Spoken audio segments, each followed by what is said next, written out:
Hello, and welcome to my deck profile for the premium format. I came 4th place in BCS Porto.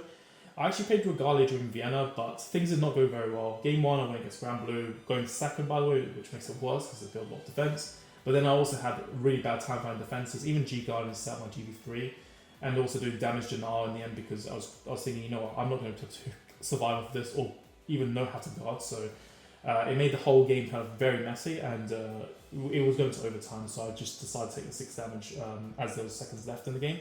So that was pretty much that. Game 2 got great stuff, never reached grade 3, so that's it. Vienna run was pretty much sabotaged. The deck profile itself, which I'm going to go through now, Powerful New Style as a starter. 4 copies Angelica, so Angelica is very good against something like Link Joker, and apparently Narukami too, as I was reminded in the top 4, because in the top 4 I actually rode Frey, and it sucked because I didn't have the gauge to get to see her, but to be fair, I think I misplayed. I may have misplayed as well, which was probably my own doing in that case. But Angelica, because of her on-attack free equip gauge providing, that obviously helps because it gets around stuff like Sunburst, so you can block off things, or is it Exterminate Dragon as well? So you can get around all these things, right? You can basically mess up both of those strikes. And I think for Link Joker, it got pretty bad because I also failed to ride her against Link Joker. So the thing is that I damaged like 2 CO Yggdrasils. I had 1 in hand. And then, other than that, I didn't see my Angelicas. I had Frey, which was useless because it doesn't stop blocking. So then I was stuck with having to ride CEO, but after I saw my last CEO, because I wanted to make sure my field was safe, so I just kept the grade 2 game going, even though I was losing the grade 2 game. I relied on my grade 3 heals to try and stay in the game longer. Obviously, I had the on hits, checked top 5 for a Star Vader at to hand. And then it came down to deck out, but we went overtime. Well, we just about almost went overtime. You can see that because I showed him Jack Dragon straight into it, swung with it. He just had to basically guard or not. But if he guarded, he would have just been down to one in deck, so I would have just passed turn decking out, sort of thing. So that's what it really came down to, but it's really important. I may want to play Flap Angel now after that experience, to be honest, and also because I failed to see CO in a handful of games as well during the day. Frake, just a 9th grade 3 because I took out Angel Bracing Ladder to fit that in because again I got great stuff. I just wanted to maximise my grade 3s as much as possible, so I don't fail G assist. 4 CO Yggdrasils, also kind of handy to play 5 other grade 3s so you can actually pull one of these ones.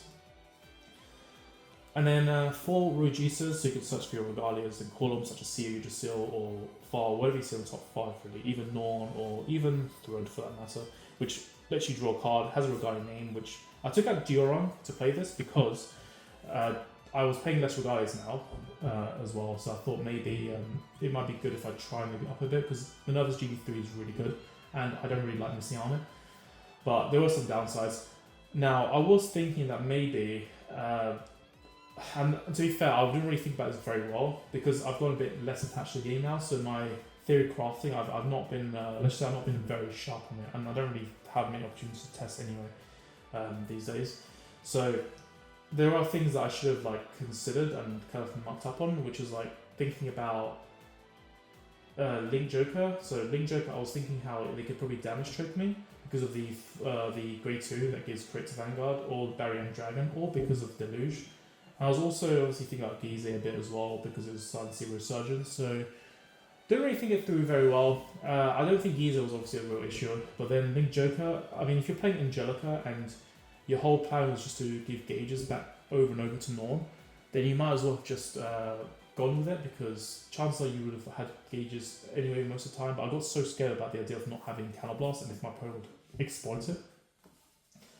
And it kind of adds more in a bit later soon, but we've got 4 copies of VAR as well, which by the way, I use this card in very funny ways during the tournament because I ended up using her to stack up gauges so I can heal whenever I don't need her for the counter-charge ability, so that was quite fun as well. And I did heal against Sage, so I used that to win the game basically because then I had enough shield to survive Katrina.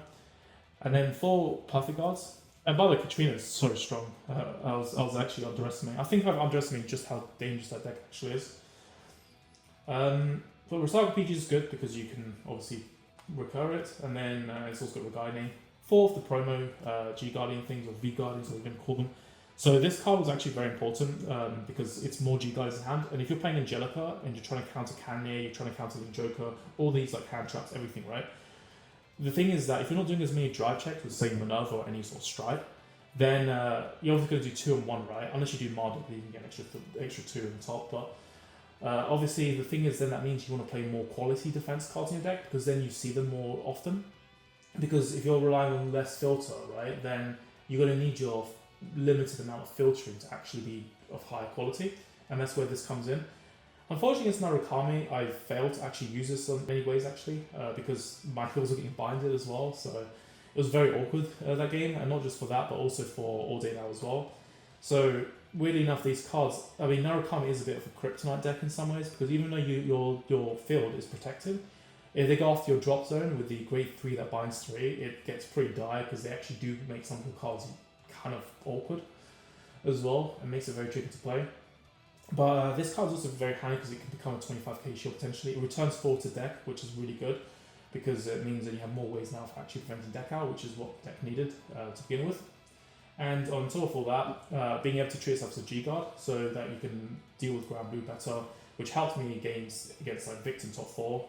But he did the thing when he was like, okay, I think he probably knew he had 3 crits coming, so he basically just gave all of them to Skull Dragon.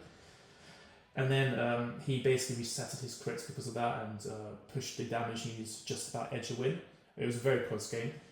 I was actually very convinced. I think I was starting to feel like I actually had that game, but yeah, he kind of got me with that triple crit play. And then there was the whole game of the other top 4 game. Yeah, just kind of went to shit. It was actually, I mean, in the end, I think I got him quite close, but I didn't have enough defense to kind of sustain. But I managed to get to a point where I could say, well, at least I got all his shields out, which was something, I guess I could say as an accomplishment. 2 audio nows. So getting 5k to my grade 3s. This is actually why I used my final turn before I got knocked out altogether in top 4. But I didn't have any restands or anything, so it was just grade 3 vanillas with power. But I'm very mixed about this card. If you don't see CCO, you just feel this does feel kind of crap, to be honest. So it's weird. I really liked it because it's won me a lot of games in the past. But I'm thinking I might have to rethink this list potentially because of the risks and how, you know, if you it's basically like a high risk, high reward. This list feels a bit like at the moment. But obviously when you're soul charging with VAR and stuff, you're kind of worried about running out of triggers. So that's kind of why I play all day now. And then 4 Regalia crits because you want more Regalia names. Also draws you a card when you're on stride, or if you're on JP1 even. Obviously you can use these as well, but so not the literal GB1, but having a face-up GB zone. And then there's also 3 strike crits and 3 damage crits and 3 strike crits. So I was thinking maybe I should play 4th rather than playing this, but I thought to bring my spares with me. But the thing is with Dreaming Dragon, it's a very sacky one-off card, and I wasn't playing Duoring anymore, so it became a bit counterproductive in this list. And I probably would have rather played another crit, but it's okay, resetting the deck. But the only problem is that you then end up with no drop zone for your G-Guard conditions. The only thing is that you're then cornered into using Anafarta as your G-Guard.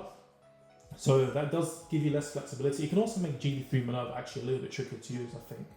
So I think there are some issues with this card, and I'm very mixed about it. Obviously, Fenrir has been a reason to be interested in it, but I don't know. I mean, it helps sometimes, but it's I'd rather avoid relying on it. Blue OT, because don't fix what's not broken. It wins you games pretty much all the time when you just check it. And then 4 heals, grade 3 heals specifically. So I took down a few Regalia heals because I really wanted 10k power, as things were looking quite bad in terms of defending against stuff like Neo Nectar. And obviously it's good against something like ground blue as well. And it's good against stopping, crit pressure and things. And if you have a grade 3 in hand, you can drop the strike, so that's also another factor. The thing I never liked about grade 3 heals is that obviously it gets in the way of G assist. So that was something I had to consider as well. And that's why I was hoping with 9 grade 3s maybe I can reduce the risks of it and through it as well. 4 Minerva strides, you can do some restand pressure. Amarudus, you can draw 2 and hopefully find your Sia Yggdrasil. I mean, it's more for like desperate plays sometimes. It's also good against Mega Colony because if you can't really G-Guard anymore to Soul Charge, then you can just go for the Soul Charge setup and then hopefully Minerva the next turn. And it's easier to survive now than before because of the grade 1 promos. Jag Dragna, you can deck your opponent out obviously, but that's not the main reason. The main reason is just so you can burst G Guardians. If you don't have the Minerva's Condition, it helps too, but with all the hand traps right now, I'm more inclined to be using Angelica more often, but I don't know, it's a weird one. It's kind of weird sometimes. You kind of have to gauge the situation. Muspel. So originally I was playing 2 Earths, but because of the lack of Axel decks, and I just made the meta call basically deciding, you know what, I'll just go for other stuff instead. So I went with the Counter Stride. Similar reason to Thread. I'm not sure if it was worth it to be honest, but it's stuff I'm kind of having to think about at the moment. 2 Marduks. So Marduk is there so you can actually stride on turn 3. It's not as important as it used to be because you have now 8 G Guardians in the deck. So if you want GB1, you have ways to get GB1 without having to do Marduk, which helps a lot. But also, I want to play a second copy because obviously if I'm sitting on Angelica more often, as long as I have the CB and Soul Blast 6, right, then I can go for the triple drive play, or I can go for Soul Blasting Jotun, so I can add the perfect guard back to my hand. So there are a few reasons for playing the second copy as well. Obviously, reliance on Angelica as the main boss is one of those reasons. Harmonious Messiah can deal yourself with damage, also go against Lane Joker, which I should have done actually. I kind of forgot to consider that that was actually the best situation to use it. 2 Ears, because you can soul charge. It's just very self-sufficient when you've got grade 3 heals, because it's much easier to meet condition with grade 3 heals. So you can more consistently meet that condition right away. Otherwise, if you're playing grade 0 heals, you have to actually look out a bit more carefully. 2 of the -2 crit G-Guard. Very good G-Guard, but obviously be very careful with front row because they can attack into a -2 crit, which then makes it less productive. So I'd usually just soul charge what's in your front. You have CEO, you just still, then you have to be very careful because you could lose it altogether. So you have to be very cautious with it, but it helped me a lot. Obviously, played 8 heal problems in my deck, and the sort helped me a lot against decks like Grand Blue. Then, which could have accomplishments Loria. So Loria is there so you can shuffle your deck as well, because if you're returning CEOs from your deck with the graded ones I showed earlier, you end up having them stuck at the bottom, so you have to actually draw them, which is why having an extra G-Guard to then do this and shuffle gives you a chance then of blind drawing after. It's very, very long-winded, but it's handy to kind of have for that reason, for the shuffling bit. And it still prevents deck out, which is okay. Dismal as well, so you can protect your CEO yourselves. And that's more or less it for the deck file. So I hope you guys enjoyed. And if you want to see the prize card, this is what I got basically for getting into top 4, the leading duelists alone. And subscribe to this channel if you want to kind of see more stuff like this, explanations and things on these sort of decks. Some stuff is from Keta Sanctuary, United Sanctuary, I guess ODT more so, and Regalia, but I do time to time do other things as well. So yeah, support if you can with just a subscription or something, and I'll see you guys around. Take care now. Bye.